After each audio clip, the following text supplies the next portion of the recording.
अकल रोकदी है वई नाना इश्क आखदा वेखना चाहिदा है।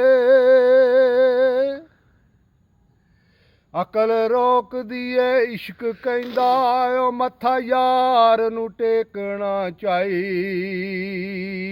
है। ओए अकल आखदी है झुग्गे नू सांभ के रख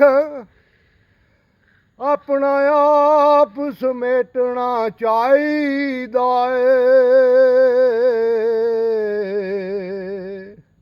इश्क आखदा वै झुग्गे नू की करना ओ झुग्गा बाल के सेकना चाहिदा है। जिस तन अंदर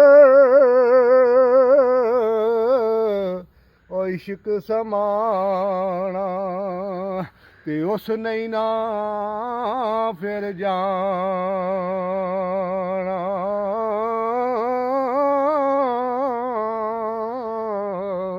ओए सोने भावें मिलन हज़ारां पर ऐसा नहीं ना यार वटाना।